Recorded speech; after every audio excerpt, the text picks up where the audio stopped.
하나님 아버지 감사합니다. 저희에게 구원의 은혜를 허락하신 것 감사 찬양 드립니다. 넘어지고 실수하고 오류에 빠질 때마다 하나님의 사랑 안에 거하게 하시고 오늘도 붙들어 주시니 감사합니다. 주여, 무더운 날씨 가운데 지켜주신 것 고맙습니다. 자그마한 일에도 껄떡껄떡 넘어가는 연약함이 있습니다. 하나님 말씀에서 더욱 힘을 얻게 하시고 성령님의 도우심 까닭에 능히 일어나게 하옵소서. 주님을 향하여 마음을 여는 자마다 하나님께서 반드시 도우실 줄 믿습니다. 그 믿음 가지고 나아가오니 저희를 빈손으로 돌려보내지 마소서. 주님을 바라보며 주의 도움이 필요한 자들을 생각합니다. 그들에게 찾아가 주옵소서. 말씀 가운데 역사하시는, 말씀을 통하여 일하시는 주님을 성령 하나님 기대합니다. 십자가에 달리셨으나 영광스럽게 부활하셔서 지금도 우리와 함께 하시는 예수님 이름으로 기도드리옵나이다. 아멘. 하나님 말씀 고린도전서 3장 16절부터 23절까지입니다. 너희는 너희가 하나님의 성전인 것과 하나님의 성령이 너희 안에 계시는 것을 알지 못하느냐. 누구든지 하나님의 성전을 더럽히면 하나님이 그 사람을 멸하시리라. 하나님의 성전은 거룩하니 너희도 그러하니라. 아무도 자신을 속이지 말라.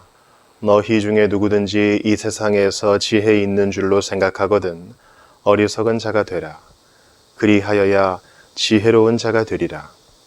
이 세상 지혜는 하나님께 어리석은 것이니 기록된 바 하나님은 지혜 있는 자들로 하여금 자기 꾀에 빠지게 하시느니라 하였고, 또 주께서 지혜 있는 자들의 생각을 헛것으로 아신다 하셨느니라. 그런즉 누구든지 사람을 자랑하지 말라. 만물이 다 너희 것임이라. 바울이나 아볼로나 게바나 세계나 생명이나 사망이나 지금 것이나 장래 것이 다 너희의 것이요 너희는 그리스도의 것이요 그리스도는 하나님의 것이니라. 아멘. 우리는 지난 시간에 불 가운데 남는 공적 봤죠. 우리의 섬김은, 이 땅에서의 섬김은 마지막 날, 최후의 심판날, 우리가 그리스도의 심판대 앞에 서는 날, 예수님의 그 재림의 날에 다 그 공력이 불로 드러날 것이라 했습니다. 이것은 믿음으로 얻는 구원과 배치되는 것이 아닙니다. 누구든지 예수 그리스도를 믿고 회개하면 일반으로 구원을 받죠. 그러나 그 구원받은 사람에게 주님이 상을 주셔요. 우리가 마땅히 그분의 기준에 부합하여 상을 받는 것이 아니라 그리스도 예수 안에서 은혜로 상을 주셔요. 그런데 무엇을 행해야 상을 받습니까? 바로 영원한 것들. 금이나 은 같은 것들을 세워야지 풀이나 집 같은 걸로 세우면 마지막 날 공력이 드러날 때 다 불에 살라진다 했습니다. 그러므로 우리는 눈에 보이는 사람 쫓아가고 지체들과 갈등하고 또 중요하지 않은 일에 인생을 소모하면서 마지막 날에 상 받기를 기대해서는 안 될 것입니다. 나는 현재 지금 예수님 까닭에 내 말을 아끼고 있는가? 생명과 경건에 속한 중요한 교리적 문제가 아니라면 지체들과 싸우지 않기로, 한번 져주기로 결단하는가? 또한 내가 믿는 바가 너무나 확실한 나머지 다른 지체가 시험 들 정도로 너무 내 자신감을 드러내고 내 목소리를 높이지는 않는가 생각해보며 상 받기를 위해 절제하고 오히려 다른 이들을 세워주기 위해 나아가야 할 것입니다. 오늘 본문은 그것을 조금 더 심화하여 알려줍니다. 바로 성전의 이미지를 드러내는 것이죠. 너희는 너희가 하나님의 성전인 것과 하나님의 성령이 너희 안에 계시는 것을 알지 못하느냐. 성령님은 각 개인 신자 안에 계시죠. 그러나 동시에 성령 하나님께서는 바로 신자들의 모임, 교회에 계십니다. 교회 건물이 아니에요. 신자들의 모임, 바로 그곳에 계시는 것입니다. 너희. 그 너희에는 누가 있습니까?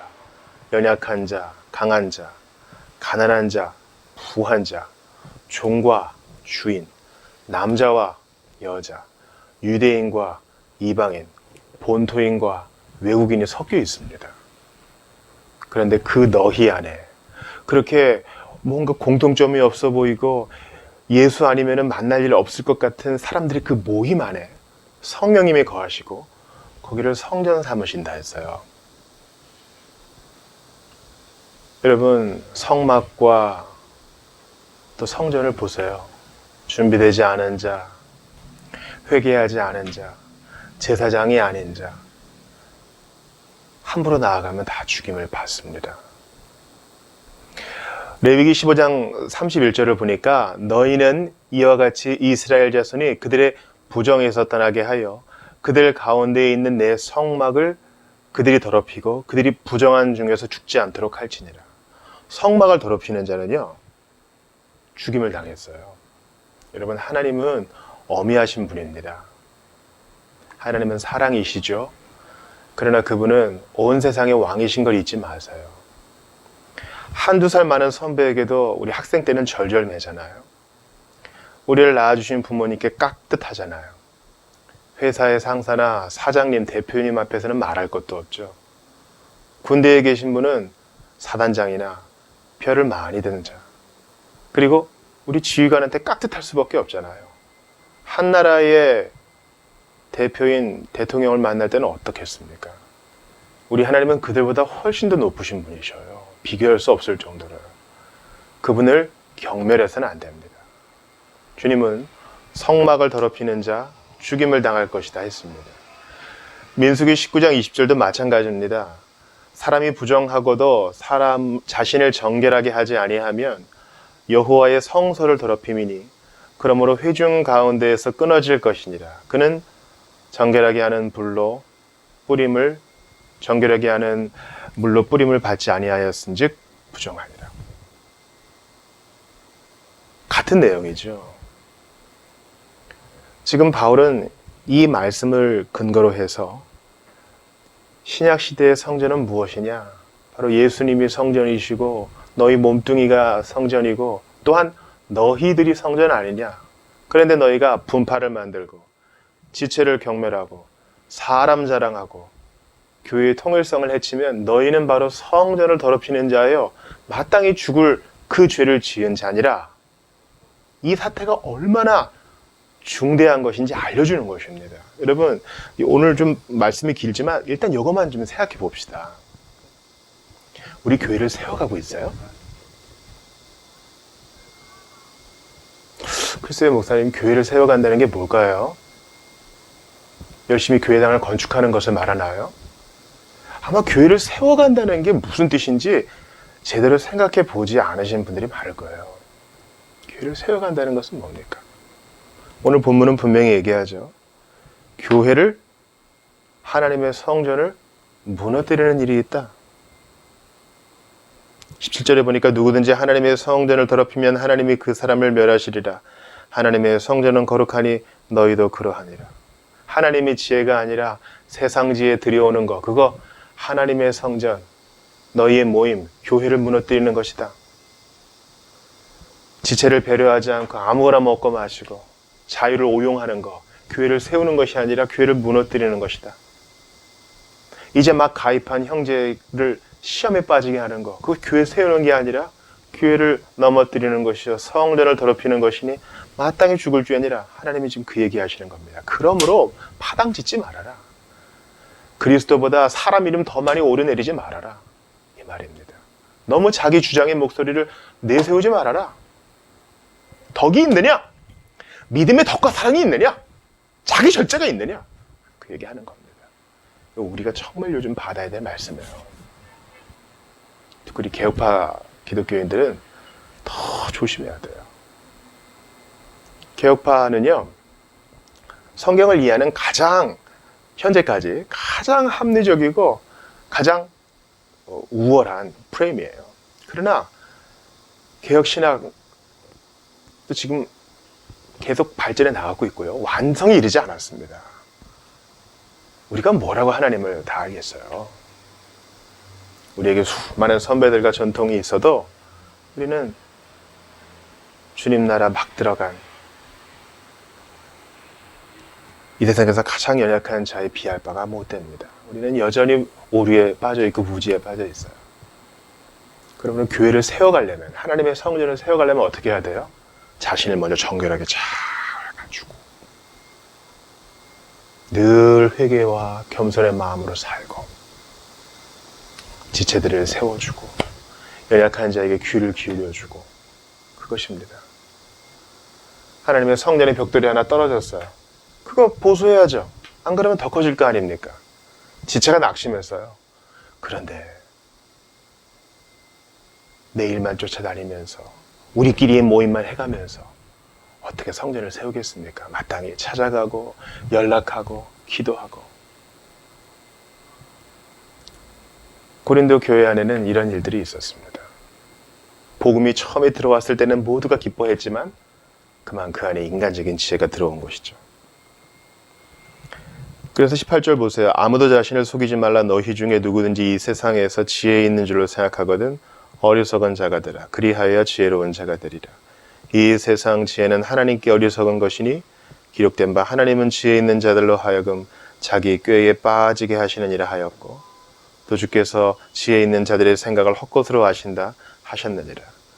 지금 사도는 욥기 5장 13절 엘리바스의 말을 인용하고요. 시편 94편 11절도 인용하면서 세상 지혜는 하나님의 성전인 교회 안에서 발들여 놓을 것 없다.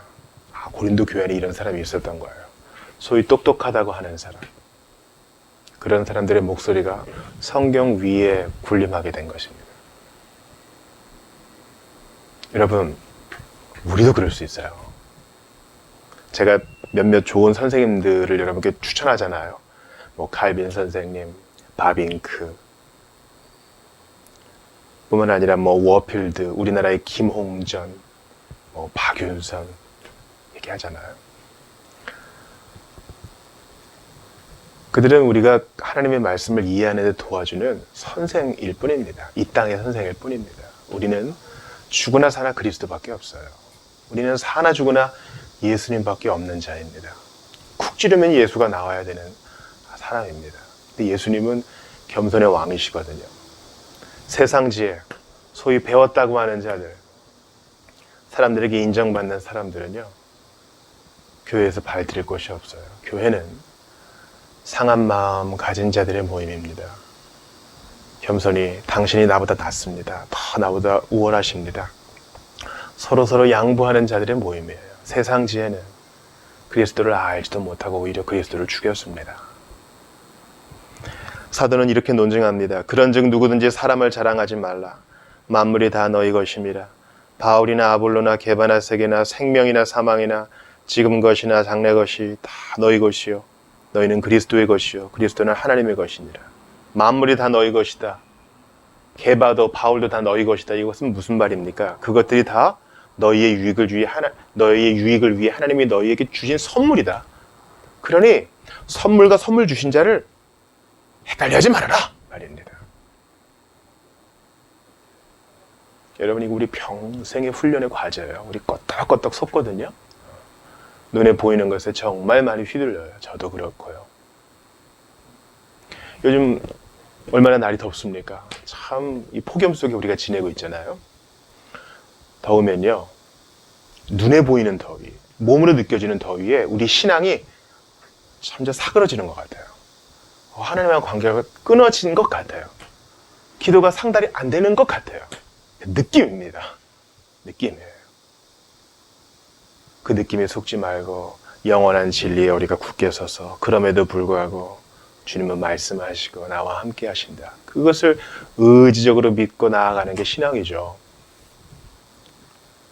고린도 교회 성도들도 마찬가지입니다. 아무리 대단한 사람이 있고 아무리 훌륭한 사람이 있어도 그래, 저 사람은 하나님이 보내주신 심부름꾼이지 우리에겐 예수밖에 없다. 이 마음 가진 그것이 바로 교회를 세우는 하나님의 지혜입니다. 여기서 우리가 좀 설명이 필요한 구절이 있죠. 그리스도는 하나님의 것이니라. 그리스도는 하나님의 것이니라. 성부와 성자는 같은 영광과 찬양을 공유하십니다. 이것은 존재론적인 종속이 아니라 바로 사역적인 종속입니다. 아버지는 보내시고 아들은 순종하여 갑니다. 그러나 서로 사랑하며 같은 하나님이십니다. 예수님은 십자가의 죽으심으로 겸손히 하나님을 섬기심으로써 바로 지금 겸손이나 섬김을 위한 겨를이 없어 보이는 고린도 교인들, 바로 우리들의 본이 되십니다.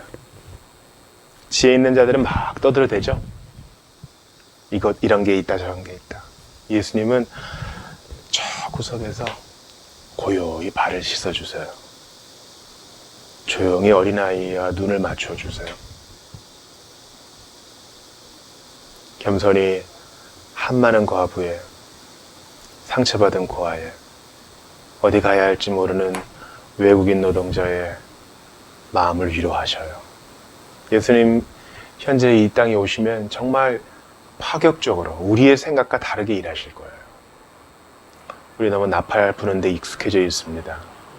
나의 오름이 너무나 중요한 나머지 겸손, 사랑, 자비, 양선, 나의 포기, 자기 십자가 짐, 이런 가치가 너무 떨어지고 있어요. 고린도 교인들은 복음 처음 들어왔을 때는 안 그랬는데 시간이 지나면서 굳은 살이 배기기 시작한 거예요. 굳은 살이 안 배기려면 어떻게 해야 돼요? 매일 다듬어야죠. 우리도 매일 자신을 주 안에서 돌아보아 혹시라도 우리의 교회 세움에 세상 지혜가 들어오지는 않았는가 점검해야 할 것입니다. 계속 예수님을 주목해야 돼요. 십자가에서 내려오라.